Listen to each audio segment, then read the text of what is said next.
নমস্কার বন্ধুরা, আজ আমি আপনাদের উচ্ছে দিয়ে একটা ইউনিক রেসিপি করে দেখাবো, যে রান্নায় উচ্ছেটা কোনো রকমভাবে তেতো লাগবে না আর খেতেও কিন্তু খুব সুন্দর লাগবে। তাহলে বন্ধুরা, রেসিপিটি দেখার শুরুতে প্লিজ একটা লাইক দিয়ে শুরু করুন। আমি রান্নার জন্য এখানে কয়েকটা উচ্ছেকে গোল গোল করে কেটে নিয়েছি, একটা আলুকে টুকরো করে কেটে নিয়েছি, একটা টমেটোকে টুকরো করে কেটে নিয়েছি, আর নিয়েছি একটা পেঁয়াজ কুচি, আর তার সাথেই নিয়েছি একটা ডিম।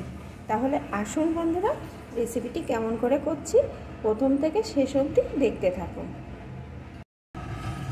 রান্নার জন্য এখানে আমি একটা কড়াইতে পরিমাণ মতো সর্ষের তেল দিয়ে দিয়েছি। বন্ধুরা, এই রান্নাটা কিন্তু সর্ষের তেলেই করার চেষ্টা করবেন, তাহলেই আসল স্বাদটা পাবেন। তেলটা গরম হয়ে গেছে, এখন আমি উচ্ছে টুকরোগুলোকে প্রথমে দিয়ে দেবো।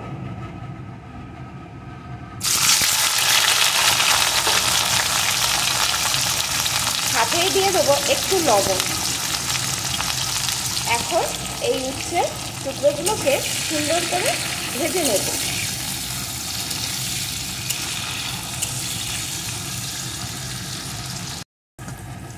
উচ্ছেগুলো এখানে সুন্দর করে আমি ভেজে নিয়েছি। এখন উচ্ছেগুলোকে আমি তেল থেকে ছেঁকে একটা পাত্রে নামিয়ে নেব। এখন এই তেলের ভিতরে আলুর টুকরোগুলোকে দিয়ে দেবো। দিয়ে দেব একটু লবণ, একটু হলুদ গুঁড়ো। আলুগুলোকেও আমি সুন্দর করে ভেজে নেব।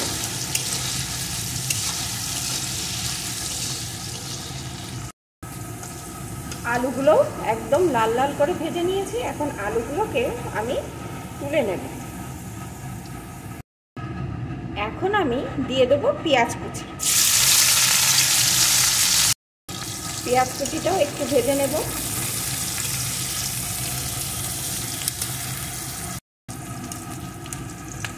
পেঁয়াজ কুচিটা একটু ভেজে নিয়েছি। এখন এর ভিতরে টমেটো কুচিটা দিয়ে দেবো।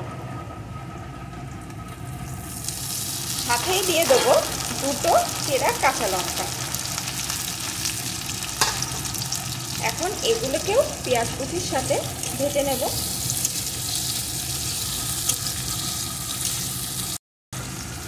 সব কিছুকে একটু ভেজে নিয়েছি। এখন মাঝখানটা একটু ফাঁকা করে দিয়ে এই জায়গাটায় আমি ডিমটাকে দিয়ে দেবো।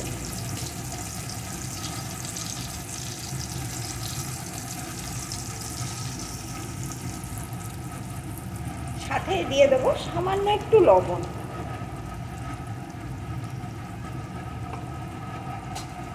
এখন ডিমটাকে এইভাবে এর সাথে একটু ভেজে নেব।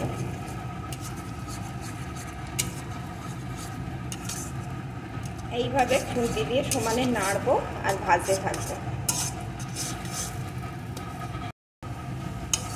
ডিমটা কিন্তু খুব যে ভাজা ভাজা করবো তা না, একটু যেন নরম নরম থাকে। তার ভিতরে আমি ভাজা আলুগুলোকে দিয়ে দেব।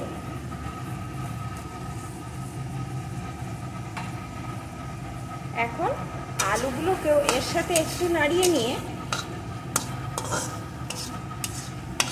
দিয়ে দেব একটু জল। অল্পই দেব, আলুগুলো যেন সিদ্ধ হয়ে যায় এরকম পরিমাণে জল দিয়ে দেব।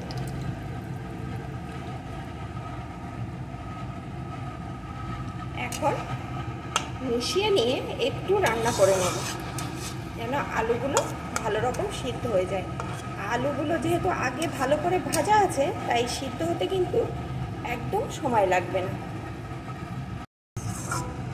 আমি কিছুক্ষণ এটাকে রান্না করে নিয়েছি। এখন কিন্তু আলুগুলো সব ভালো রকম সিদ্ধ হয়ে গেছে। এখন আমি ভেজে রাখা উচ্ছেগুলোকে এর ভিতরে দিয়ে দেব।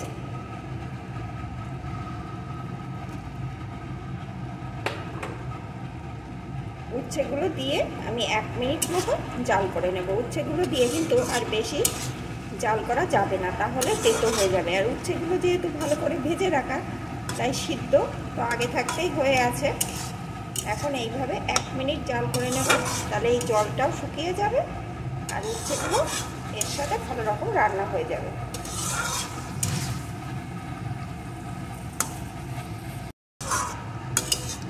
1 মিনিট আমি রান্না করে নিয়েছি। এখন কিন্তু এই রান্নাটা আমার রেডি। বন্ধুরা, গরম ভাতের সাথে কিন্তু এই উচ্ছের রেসিপিটি খেতে অসাধারণ লাগে।